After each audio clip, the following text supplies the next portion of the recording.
Guys, what's up? It's another episode of Shut Up Mark. We're going to go right into this, man. We are live. Not live. I mean, we are live on Hampton Beach, Bernie's Beach Bar, Hampton Beach, New Hampshire. It's a gorgeous day. We just talked about this on the way up. It's like not too hot, but it's like just hot enough to be at the beach. We're here with a two-time Super Bowl champion, part of one of the great, I think the greatest dynasty. We're going to talk about this in a little bit about arguably the greatest dynasty of all time in professional sports, Mr. Tully Banta-Cain. Let's give a golf clap for Tully Banta-Cain, please. Producers, please clap. Please clap. Guy over there, please clap. All right, there we go. Should we just go right through it? Should we just go right through it? Can we edit that out in the back? Yeah. Well, they're open, though. It's all right. Keep it rolling. Should we just go right through it? Oh, they cut it. They cut it. Oh, they cut it. Oh, thank you, bro. Appreciate you. All righty. So what are we here for, Tull? It's all decked out in it. You can see the football. Tell the people why we're here. Start it off with that. We're here for the second annual Beach Football League's Hampton Classic, which is a weekend of fun under the sun with your favorite sport that we all know is football. We all know it is. Yeah. On the beach, the BFL, Beach Football League. We're going to have flag and tackle exhibitions, some one-on-one competitions, and some guest appearances. It's going to be a lot of fun. People are going to get, drenched from the ocean. They're going to get drenched from the Gatorade water, the Polar Seltzers. The Sun Cruisers. And the Sun Cruisers. Yep. Couldn't forget about that. And our guys, Smutty Nose, are also going to be in the building doing their thing. We got to get a Smutty Nose up here at some point. Some point. And now, before we get into your career, which is interesting, me and you talked about this the other day, what made you want to get entrepreneurial? Was this the first thing you decided to do after your pro career? Like, when you first retired, what was your first, step of, were you just like, dude, my body's beat to shit, I need to relax? Like, what was your first thing after you retired? You know, I never really retired. I just, I told myself I was going to take a year off. And then I just became 2 years. Yeah, And then it became 3 years. And I'm like, dang, I'm 32, 33 years old now. I don't think I can go back. Right. And then I tried to say, all right, what I'm going to do next? Maybe I'll get into acting. I was doing music. I was into music. Yeah? I was young and dumb, just like trying to do cool stuff and still be relevant, I guess. There was no social media really at the time. So I was trying to do some stuff with my my personality and my creative. And so I got into the arts. I did some movies. I did a movie called By the Gun with our boy Slane is in there. And I remember that coming out. Yeah. That was a good. Emilio wrote that, right? Yeah, Emilio. Yeah, shout out to Emilio Moro. That was like the first big movie he wrote. Good for him. Yeah, good dude. So I had a great cast. Ben Barnes, Leighton Meester was in there. He's the kid. That's the kid. If you haven't seen the Chronicles of Narnia, isn't he fucking Prince Caspian in the movie in the second? Yeah. He's also the T-Mobile guy. He's been in all kinds of stuff. Right. If I'm not mistaken, isn't he the villain on The Punisher? Isn't he Jigsaw? Is that him? I don't know. I could have that totally wrong. Somebody check IMDb on that. I might completely be wrong. I thought he was on the first season of The Punisher. I thought so. I mean, I thought so. I don't know his whole career. Yeah, he's doing his thing. And then we also had, the guy from Reservoir Dogs and Pulp Fiction, the Wolf. Harvey Keitel. Harvey Keitel. Yeah, was in big that. Time, huh? My boy Jay Giannone. I mean, it was a great cast. So I got into some movies. I was in this other movie called Officer Down, where they had me as an evil prison inmate that had to be the final boss. Yeah, it's kind of just like this is what we have for you. And I was just like, that's when I was like, you know what? I'm just going to try something else. Yeah. So, you don't want to get typecast, right? Yeah, I see a lot of, players that do go into acting, they do get typecasted as the security guy, the bad guy. The bouncer at the nightclub, unless you're like The Rock or like Vin Diesel, which would be cool to be that kind of guy. Sure. You got to put in the work and you got to climb that ladder, which I just didn't climb at that time. So I got into coaching and, What was your first coaching stint? I did a high school job. Well, I actually started a high school, opened up my own high school in Canada called Canada Prep with my college teammate, Jeff MacArthur. Aaron Rodgers, #1 receiver, Hall of Fame, Cal receiver. Oh, so this guy was balling a He Cal. was legit, the man. Okay, so look up Jeff MacArthur, please. Jeff Everybody, MacArthur. we need to do a podcast. We call that a podcast bump for your boy that was slept on and didn't get maybe his shine or Well, he just got injured, and then he could have went to the NFL and did all. Slot guy, deep threat. What was he? He was a ex receiver, but can play in the slot. Okay.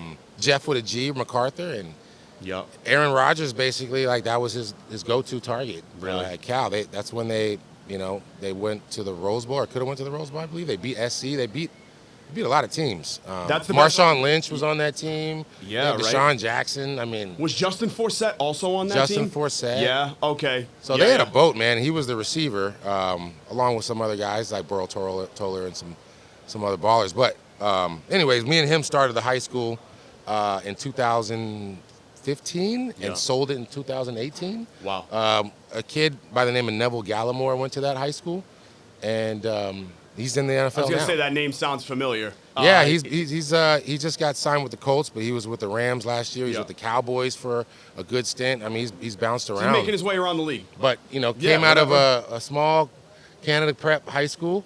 That's got to be honestly, like, I mean, how many people could say they opened a high school and actually put out a pro? Like, that's got to be like, dude, that's sick. Like, that really is like it's almost like a kid going D, you know what I mean? Like, you have your son and they go D. It's almost the same thing. It's been great to watch the kids that went through that program, go on to college and even, pro. No, that's dope.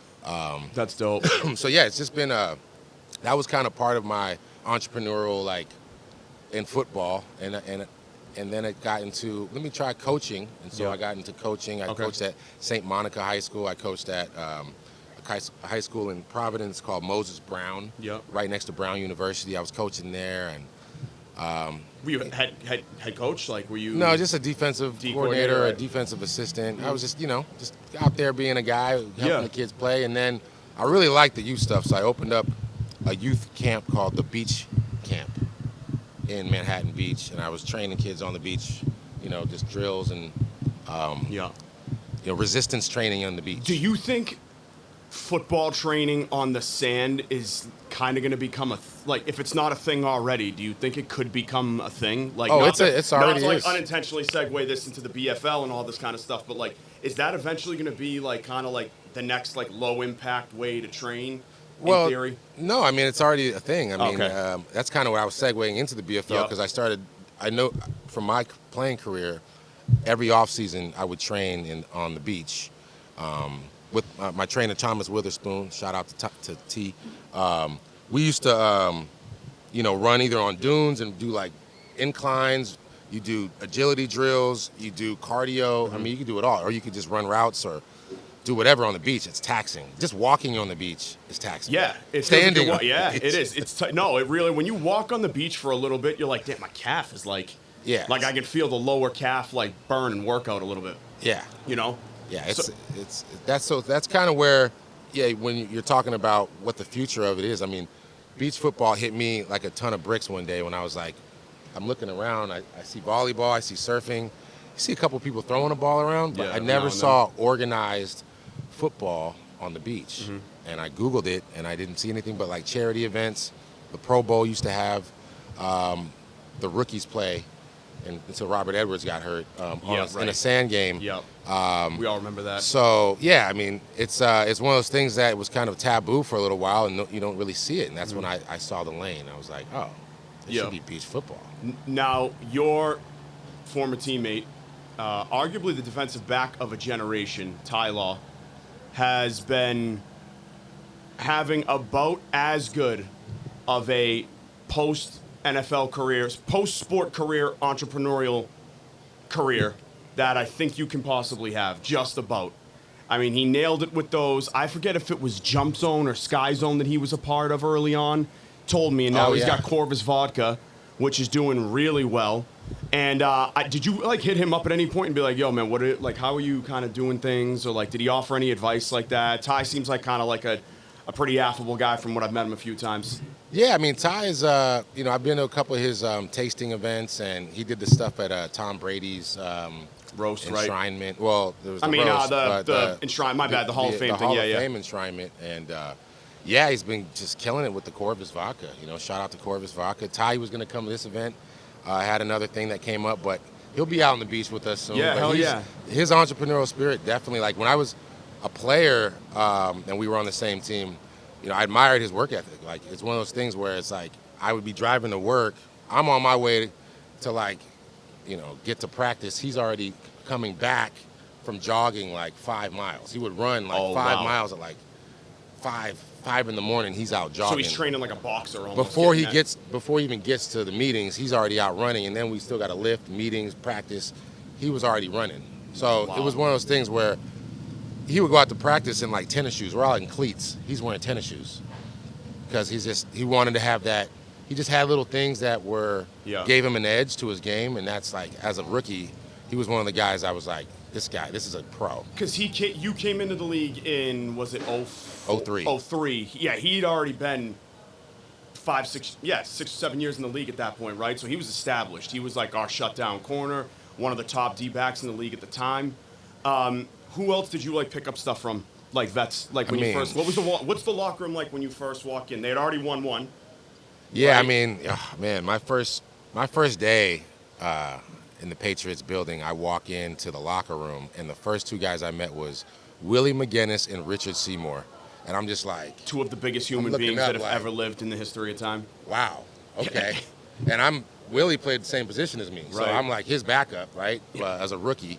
But that was one of the things where that whole linebacker room, that whole team was just vetted up. Like, I had, I was the rookie linebacker in a room with Mike Vrabel, Teddy Bruschi, Ted Johnson, Roman Pfeiffer, Willie McGinnis, Roosevelt Colvin, Larry Izzo, Matt Chatham.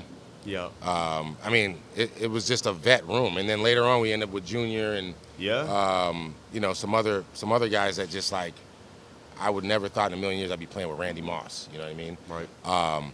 So when I got there, the D-line room, you got, like I said, Richard Seymour, who had only been in the league a couple years, but he was like already a Pro Bowler. Yeah, he like, came in and was a beast immediately. Yeah, absolutely. Yeah, and then we had Ted Washington, and then Vince came the next year. True nose tackle, by the way. I don't know if that's even still like is nose tackle is almost like a fullback in football. No, I'm saying like how the position's like kind of been phased out. You don't hear anybody called a nose tackle anymore. It's just a D tackle now. Remember, it used to be a specific thing that people used to.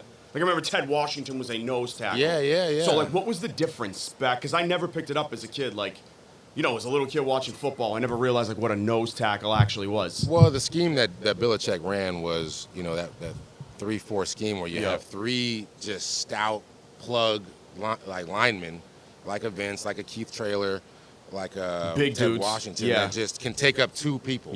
So that the linebackers, the other four linebackers, can flow. But those guys clog up everything in the middle. Right. And that's just, that's like an old school when you're trying to stop the run, certain schemes that really you don't see anymore in the NFL. It's more of a pass-happy league. And what was Bill's defensive philosophy at the time? Well, Bill was good at he could break a team down by like three things that you just have to focus on. Like, if you stop this guy from running to the right, just stop him running to the right. Yeah. That gives you a chance to win. If this receiver, if he's held under 5 catches, and if we just don't turn the ball over, we'll win this game. Like, it could be that. So it's funny. It's funny how people think that this guy had like a crossword puzzle of fucking all types of stuff that we need to do, keys to pick up and play. And really, it's like, listen, if we do these 3 basic things and just don't fuck up, we should be all right. Yeah, I mean, it was obviously more than that. Well, yeah, but he could break it down all the way to that simplification where, before, like, you're studying. I mean, you need to know who the quarterback's grandmother's is. Like you definitely need to know things about your opponent that I was not, used to doing, breaking down film and studying opponents and where they went to school and what they're known for and tendencies and just picking up on what they things. ran in college, why they drafted the guy. For just the system knowing they ran, your opponent, to the bone, and it was like one of those things where we knew what we were up against every week, and we knew what we had to stop. We weren't. You can't in football play a perfect game. No. It's another team that's a pro team. So Bill was good at just finding little things that we could know for sure had to be stopped. And if we lost a game, you probably could point at those 3 things. Oh, legit. Oh, yeah. It's funny that you can kind of really look at that and be like, and that's how Bill builds trust within the team, right? Where it's like, hey, guys, we told you what to do. We kind of dropped the ball on 2 of these things. Look at this. We lost by 10. Exactly. You know what I mean? Now, the other thing is, I've always held the opinion that Bill had an affinity for linebackers because he's a defensive guy first, and you got to think like he coached LT. Did you feel that way too? Like, how did Bill treat I feel like every coach, in other words, a guy like Sean Payton, former quarterback, he's always going to probably have a better time communicating with the quarterback or emotionally relating to the quarterback, the struggles that those. Do you get what I'm trying to say? Like a guy who was a D end, it might be a little bit different. Like how did you feel Bill was with the linebackers, or what did you think his like affinity was?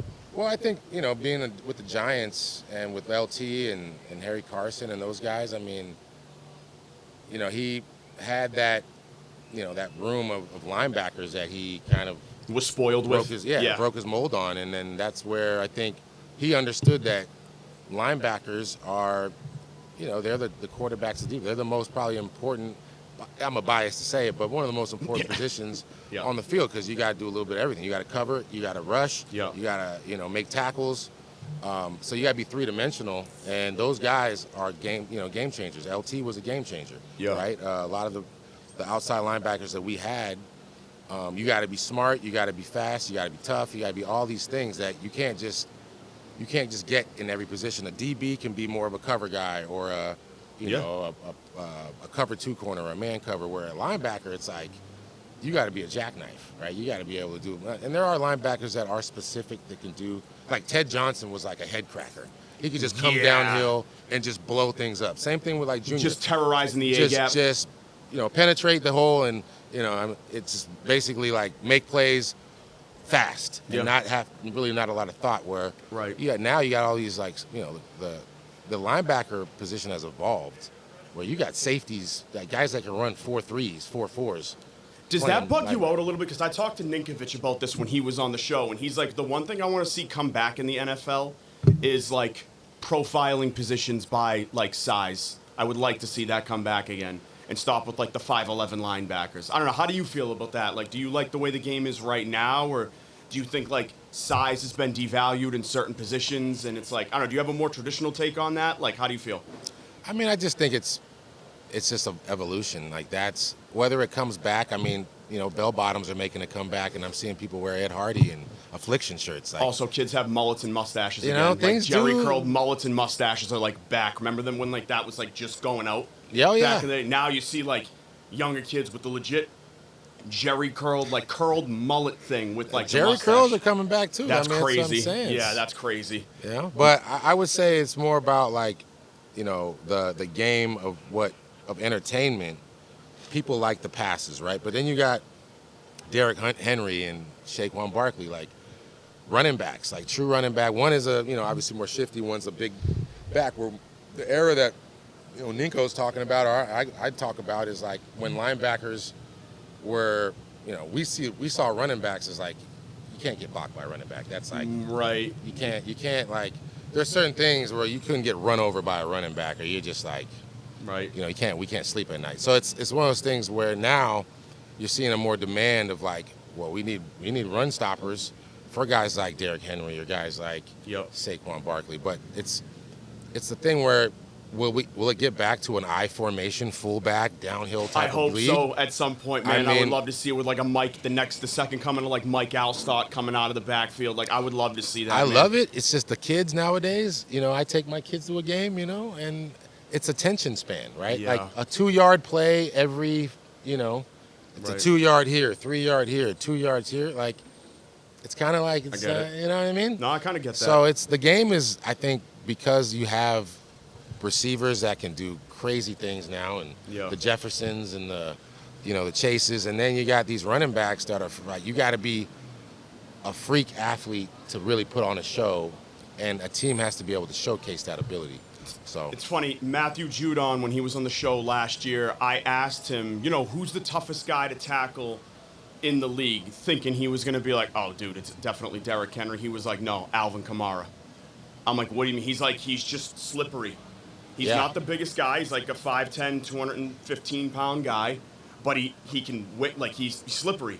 You can't like wrap him up. He gets under and around and things like that. Henry, it's like he's as big as us linebackers. Yeah, that kind of sucks. Yeah. But like if you could stop his feet at the line of scrimmage a little bit and get him to like, jump a gap, you got a way better shot at bringing him down if that's the case. Kamara will wiggle his way through anything. You know what I mean? So it's interesting. Who was the toughest guy for you to bring down in your whole career? Guy where you're just like, I just don't want to see this guy coming out of the backfield.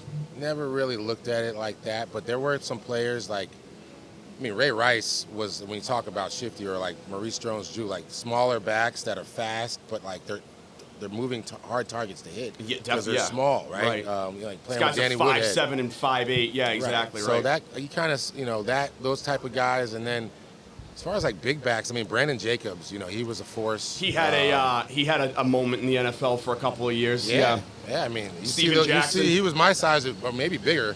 He's like Gronk playing running back, So those are guys that, you definitely. Steven Jackson was a big dude. I think Jerome Bettis was still healthy into his career, like when you were playing in the early years and stuff like that. Yep, so Jerome Bettis. Now, you went to Cal, Berkeley, right? Now, what other offers, we talked about this briefly the other day, like what was your situation coming out of high school? High school, I was a running back and a linebacker. It's crazy to think about. Okay. We'll talk about that. But yeah, I mean, I thought I was going to be I wanted to be an offensive player, like a tight end or a running back. And when I was getting looked at as a linebacker in high school, it was just like, okay, let's do it. Whatever gets me a scholarship. So I had a few offers to different schools. I had 5 trips scheduled. My first one was at Cal, and I pulled the trigger. That was it. I canceled all the other trips, and I was just like, it's 45 minutes from where I lived. Yep. I grew up a Cal fan. I like the colors. I like the logo. Like, I'm big on that too. Like, I won't move to a house if I don't like the street name. Dude, I thought I was the only person like that. I've always said, like, you gotta feel like the place is you a little bit. Like, oh, I'm supposed to be here. Like, this fits. Like, it fits. You know what I'm saying? I could never move, like I said, move to some street with like a corny ass name or something like that. Yeah, or it's even a city. It's got to flow. I don't know. It has to flow. So, you come in the 7th round, right? Now, did you think you were going to get picked higher? How did that draft process go for you? Like, what was that all about? Yeah, I thought I was going to definitely go higher than 7th, just because of my, the stats that I had and the comparables with other DNs and I mean, yeah, you were. It says here, I mean, you ended up with. Trying to see here. The glare is killing me. Yeah, you finished career 112 tackles, 26 and a half sacks. You also still hold the Cal single game sack record with 4.5, I believe. I mean, you were clearly going at it, man. Yeah, my senior year, I mean, I got the MVP of the defense. I had 13 sacks. I had some accolades. My thing was that I was a little undersized. I was, for a D-end, a true D-end. You were. I mean, I was a linebacker, running back when out of high school, and then I converted to a D-end, so my quickness. Right. But I wasn't a big, stout D-end, right? So there was some questions about that, and then, I ran a 4.59. I went to the Senior Bowl, I had a lot of things that got me to where I thought I was going to go in at least the top 3 rounds. Yeah. But you never know, and when I went in the 7th, I was like, the Patriots? I didn't see that coming at all. But it was immediately like, oh man, I might win a ring, and I was gonna say, I'm gonna play with one of the best coaches. Like, what is that like for somebody coming in? It's like, because you're like, okay, I'm probably not gonna play right away because this team is fucking loaded, but I'm gonna be competing for a championship like right out of the gate. You know what I mean? Because they're fresh off that. I guess the season that we didn't make the playoffs in 2002. They come back, right? So what is your conversation like with Bill once you get drafted? Like, what is he expecting out of you? We talked about this, like how it progressed through your first year, your second year, and so on and so forth. Yeah, I mean, it was just, Bill was definitely let me know he thought that I was a steal, in the draft. Like, they did not think I was going to be available that late, and so that was like good to hear that, they definitely had their eyes on me and they knew what I could do. Bill was like, he knows who he's drafting and why he's drafting them, right? So it was one of those things where it was learn under the guys, learn the system, no pressure. I wasn't coming in to be a starter. Play special teams, get in on 3rd downs and make some plays. That was the opportunity. And it's not a horrible, way to ingratiate yourself with the team. A guy, again, you're coming in 7th round, you're going to have some opportunity to see some time on the field. You know what I mean? Like, that's got to be like, okay, like I can deal with that. Like, I'm in the league now. You know what I mean? Like, and it was an older linebacking core at the time, so we had to, definitely. He's probably looking at me. It's a long season. At some point, I may have to come and fill somebody's shoes. I was going to say some guys get dinged up. You know what I mean? Yeah. So that's kind of what the role was, is to come in and and get my feet wet my first year, and then I kind of grew the role.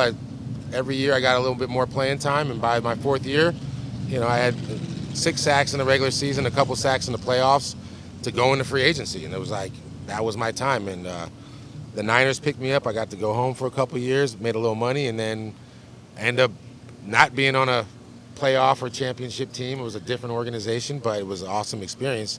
I was going to say, did you expect something different going into San Francisco, or like what was the writing on the wall for you going into San Fran, or was it like just an opportunity to go home, get paid, and play close to home? That's really what it was. It was, I had another team that was looking at me, St. Louis Rams at the time. Okay.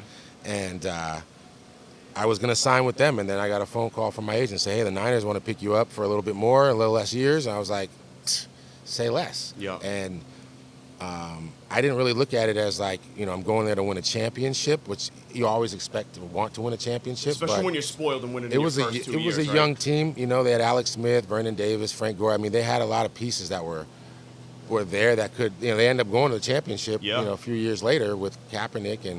And so, yeah, I think for me, I didn't really go in there with any real expectation other than trying to get a lot of playing time and sacks. Yeah. And we had our offense, I think, was last in the league. It was a tough year. And for me, I just went in there kind of like, I'm going home. It's a homecoming. Yeah. But 2 years later, I'm like back in the free agency. Didn't work out. And Bill gives me that call like, hey, Tully, I got a minimum deal for you. Tell them about this because this story was fascinating, and this is how, like, the game, like the business works in the NFL. Like, you hear people say it all the time. Oh, these players complain, yada yada yada, this, that, and everything. Take people step by step, if you want, through the story you told me the other day with how Belichick was with you and this comeback deal and how it all played out, because it's very interesting. Yeah, I mean, it just came down to me getting a minimum deal, put up or shut up, limited role, play some special teams, play third down. And it's like you're a rookie again. Yeah, as a rookie all over again, back to the bottom of the barrel. But first game out the chute, 2 sacks in the opener, and next game I had another sack, and I was just I was making plays as a backup, and they came to me and Bill offered me some money.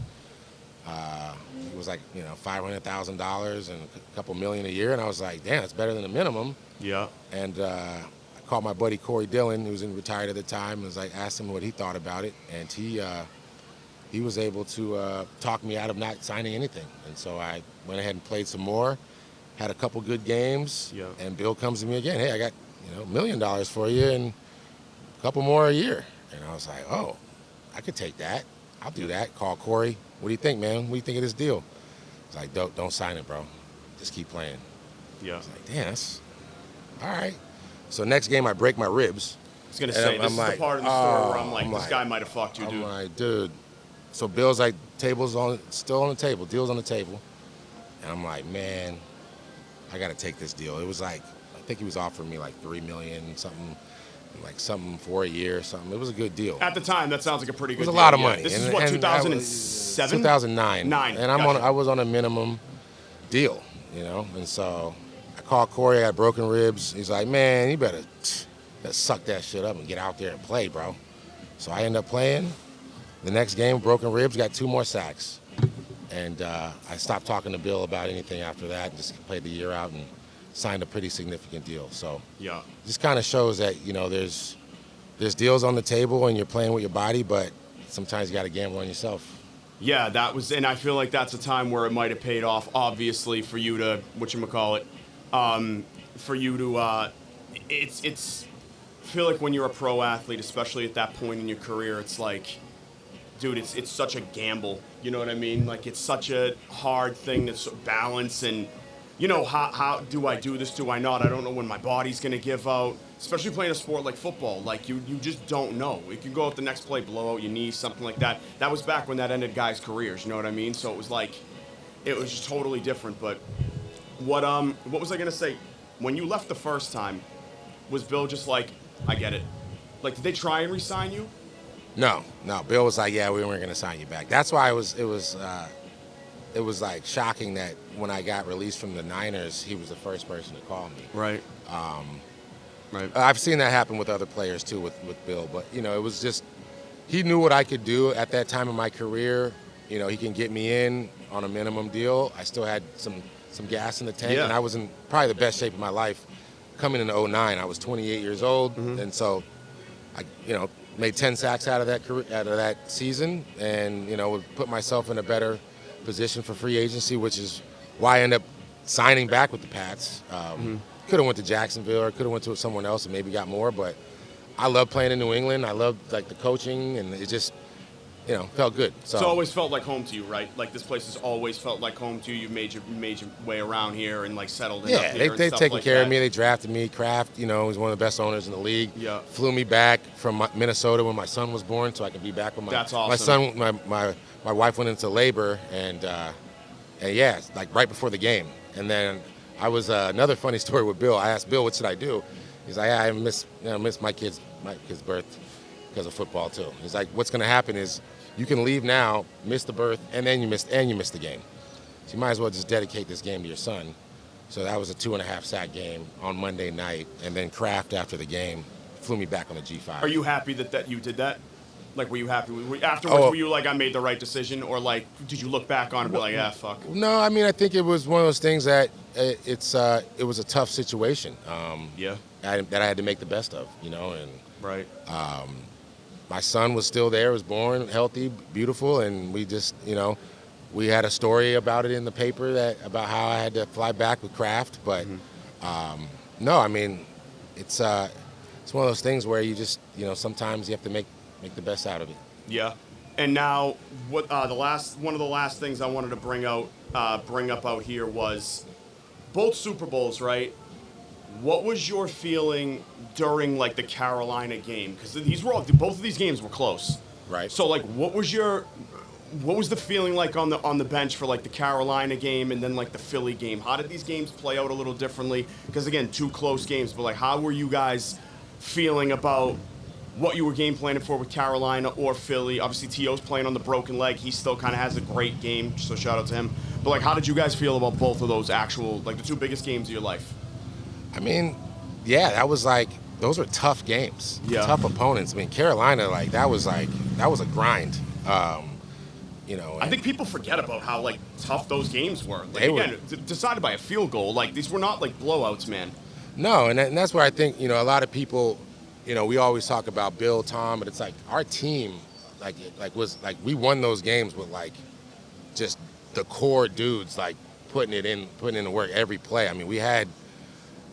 Just the first half, it was dude, we're in the Carolina game, and I'm a special teamer at that time, so I'm just trying to make any difference in the game I could as a special teamer. Of course. But knowing that my number could get called at any given point, so I was on pins and needles that whole game. But just the game itself was it was a lot of anxiety because they were Stephen Davis was running crazy. Deshaun Foster, Prohl was killing us. They were, Delone was doing his thing. So they were a sneaky, really good team, and they had a great defense. They had Mike Minter back there. Dan Morgan might have been playing at that time. Julius Peppers, right? Peppers. Yeah, they were pretty. And then Philly was kind of the same deal. Just because Rodney had came in. Was Rodney there the year before? I'm trying to remember. I can't remember what year Rodney came in, but yeah. It's that was just the same kind of game because you were playing a little bit more, right, at that time, or? Yeah, so the Philly game, I got to play a little bit on defense, missed a sack, but it's all good. It ended up being a pressure. I got to him, made him flush, and then he threw it, but should have got the sack. Yeah. But no, that was a game. T.O. came back. They were stacked. They had, Dawkins on defense. They had Westbrook. McNabb. That whole team was they were primed for a chip, and they got T.O. back in the most important game. So we definitely squeezed that out. It's great to have the Eagles logo on my ring. Yeah. I got a lot of Eagles fans on when we do some of these other events like Wildwood, New Jersey. Yeah. And so I always show them. I do support the Eagles. Sure. Yeah. Right. Go Birds. So to close this out, what's the plans for the BFL? BFL, we're doing tryouts this year, every game or every event. as an opportunity to make the league. We're doing a full tour next year. Wow. So these stops are to find local talent in the area that would want to play in the BFL team franchise next year and represent the New England area. Wow. So for today, we're going to be out there. We're doing some cornhole and some stuff for the kids, sandcastle competitions in the morning, and then we'll do a one-on-one tryout competition, and then we're going to select the best players to play in a game that day. So. Oh, wow. So that's how it goes, huh? That's how it goes. And then Shit. we're doing the same thing tomorrow with a kids zone, where we'll do some like a kids camp clinic, and in the morning part of the day, followed with the one-on-one finals and the main event, which is a tackle football game at the end. The big time. The big time. That's So the big this dance. is this is a new league that we're starting on beaches everywhere, but we've got Hampton Beach for the second time. This is our second annual event. So so we're excited, man, and we see this thing becoming the next big sport, potentially the next Olympic sport with the growth Sure. of flag football. Everyone knows about rugby being an international sport, and this is the type of style of football, but that the rugby players play is no pads and just know how to really tackle people instead of just throwing your body We around. talked about this, yeah. So it's a good opportunity to use the sand as more than just a place to go relax, but a place to watch football and play football, and yes, it's the best thing I've ever done. And the last thing before we close out this episode, when you first get drafted to New England, this is back in the early 2000s. Where are you guys? Like, where is the team going out? Where did you guys frequent? Clubs, bars, whatever you did? Because Boston was a lot different back then. Man, Just run down the list for all the people that are like our age and like a little bit, up. Obviously, like, where were you at? I mean, I was in Providence more my first couple years. Okay. There was a place we used to go to called it's not there anymore. They had the best wings. They used to let us behind the bar and stuff. It was awesome. Somebody in the comments is going to know what Somebody this will was. know what it was called. Somebody will know what it was called. Absolutely. But and then I used, when I was to Boston, I used to hit Rumor Tuesdays because we had, Yeah. we'd have Tuesdays off, so I can, Yeah. and then Venue and Royale. Yeah. Royale? Is Yeah, that what it is? Royale, Royale and Yeah. We got to shout out News. the News now. Yeah. Tell the people about News real quick, man. 'cause Shout out this to is- Jamie, man. Like that was the spot, man. Like, Everybody was in there, huh? we take over that spot, and it was an after hours that we can go to, and Yeah. had a lot of fun at the News. That was then became Splash. Splash, right? Yeah, Which exactly. had an upper deck. So I mean, yeah, a lot of good times in Yeah, Boston. dude, you guys it was pre-social media too. You guys could like go out and actually have a good time, not worry about somebody recording you and shit. Different time, dude. Let's go have a day on the with the BFL, bro. have a Hampton day. Beach, it's beautiful out today. Perfect beach day. And yeah, tell them where they can follow the BFL and everything else real quick. Yeah, go to beachfootballleague.com. If you just look up Beach Football League, you'll find us, and follow us at BFL USA on Instagram. That's it. We'll see you on Tully the beach. Banta-Cain, 2-time Super Bowl champion. That's another episode of Shut Up, Mark. Shut up, Mark. Thanks.